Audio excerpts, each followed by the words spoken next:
ঈদ নিয়ে যদি আপনি স্পেশালি কোনো পরিকল্পনার কথা বলেন তাহলে বলবো যে এটা আমার কোনো স্পেশাল কোনো পরিকল্পনা নেই।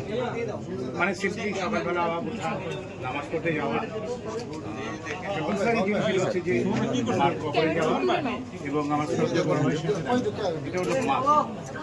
এই জন্য আলাদা কোনো কিছু করা এবং আলাদা বলবো না ব্যাপারটাকে। তারপর আমরা এই 12টা 1টা করে আমার ছাত্রছাত্রীরা আসতে থাকবে, ওদের নিয়েই আমার সারাদিন।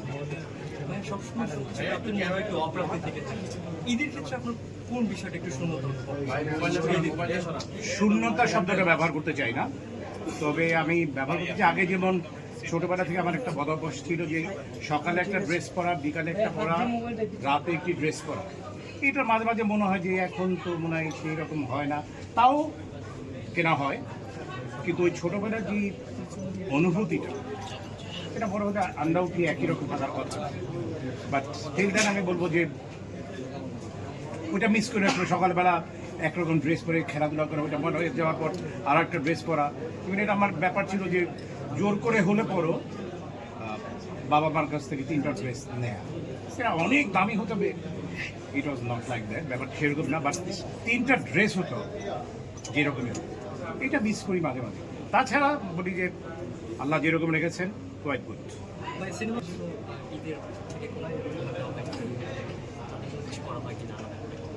শিক্ষার্থীতে আমার কারাতের শিক্ষার্থী আমার যাবতীয় যা কিছু আছে all first I am grateful to Allah, then আমার শ্রদ্ধেয় বড় ভাইয়াও সৈরানা ভাইয়া, দেন আমার উস্তাদ, এন্ড তারপর আমার যাবতীয় যা কিছু আমার ছেলে ওয়াইফের পর সবই হচ্ছে আমার কারাতের ছাত্রছাত্রীরা। অল আমার সব কিছু হচ্ছে ওরা। আমি কোনো জায়গায় গেলে পর ওরা ছাড়া আমি যাই না, আমি খেতে বসলে ওদের ছাড়া আমি খাই না। আমার একটা জায়গায় আমি গিয়েছিলাম, যে কোনোভাবেই হোক একটা সন্দেশের মতন ভাগে পড়েছিল, আমরা 11 জন ছিলাম আমার ছাত্ররা। আমাকে তারা বলছে ওস্তাদ আপনি একা খান, আমি বলছি না একা না, 11 টুকরা কর। 11 টুকরা করে 11 জনে খেয়েছি। আমি সেভাবে চলা পছন্দ করি। এই যে এখানে আসে আমার ছাত্ররা কিন্তু আছে, আমার সাথে 10 জন আছে, কিন্তু মানে আমি কোনো জায়গায় যাওয়া মিন্স আমার সাথে 8-10 জন ছাত্ররা থাকে।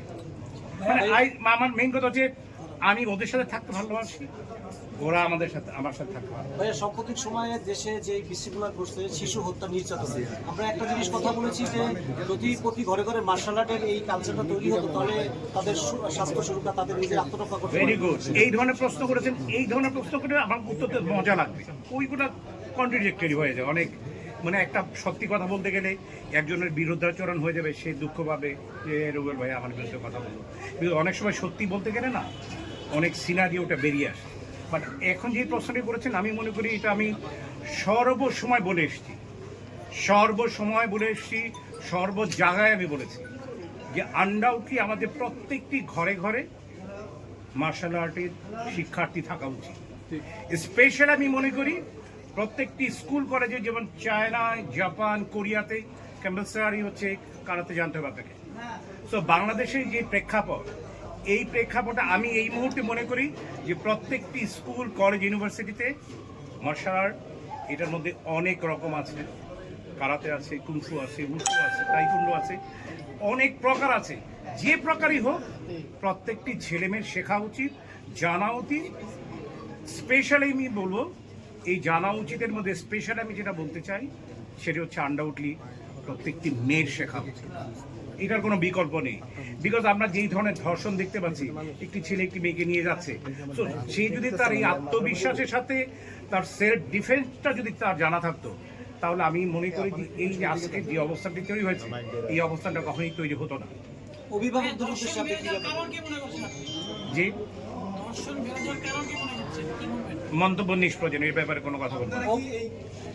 অভিভাবকদের উদ্দেশ্যে যদি এই ব্যাপারে আপনি অভিভাবকদের উদ্দেশ্যে আমি একটি কথাই বলবো যে প্রত্যেকটি ছেলে মেয়েকে, আমি যেটা বলতে চাই বারবারই বলেছি, আমি প্রত্যেকটি অভিভাবককে আমরা বলতে চাই ওনাদের মধ্যে এক ধরনের মন মানসিকতা আছে।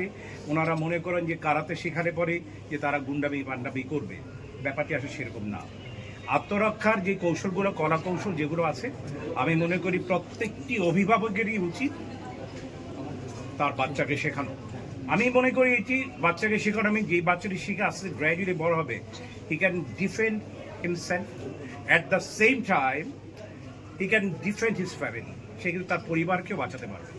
সো দ্যাটস ওয়াই মনে করি মার্শাল আর্টের মধ্যে যা এইসব উপকরণ যেগুলো আছে, আমি নামগুলো আগেই বলেছি, এইটার কোনো বিকল্প নেই। এবং আমি আবারও বলবো, প্রত্যেকটি ঘরে ঘরে যদি মার্শাল আর্ট শিক্ষায় শিক্ষিত লোকজন থাকে, আমাদের দেশে ছিনতাই রাজধানী থেকে শুরু করে এই ধর্ষণ থেকে শুরু করে আমরা এইগুলো আপনি 100% থেকে 10%-এ নেমে আসবে, it's a guarantee.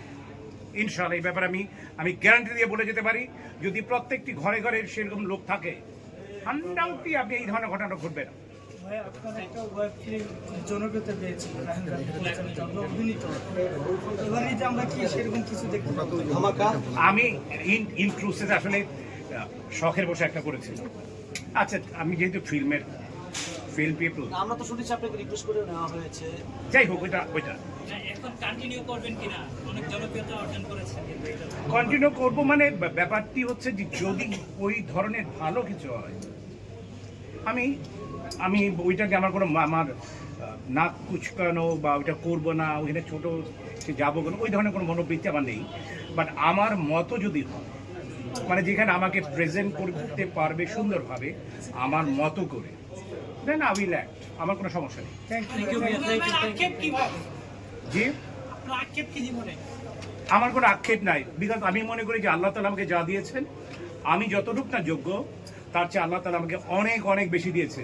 So I am grateful to Allah, এবং আমার কোনো আক্ষেপ নেই। একজন মাসুম পারভেজ রুবেল কি বাংলাদেশ ফিল্ম ইন্ডাস্ট্রি এবং বাংলাদেশের মানুষকে মূল্যায়নটা করতে পেরেছে কিনা আপনার কি মনে হয়? ফিল্ম ইন্ডাস্ট্রি কি পেরেছে আমি বলবো না, কিন্তু আনডাউটলি জনগণ আনডাউটলি পেরেছে। বিকজ আমি যেখানে যাই, আমি যেই ভালোবাসাটি পাই, আমি আবারও বলবো I am grateful to Allah always. আমার শেষ প্রশ্ন সেটা হচ্ছে যে গতকালকে বিবিসি বাংলা একটা রিপোর্টে বলা হয়েছে যে আওয়ামী পন্থী যারা অভিনেতা ছিল তারা বিপাকে আছে। কি করবেন এই ব্যাপারে নিয়ে? মন্তব্য নিষ্প্রয়োজন কোনো পলিটিক্যাল কোনো কথা বলতে যদি বলেন, আমি বলবো যে সরি। থ্যাংক ইউ ভাই। Thank you very much.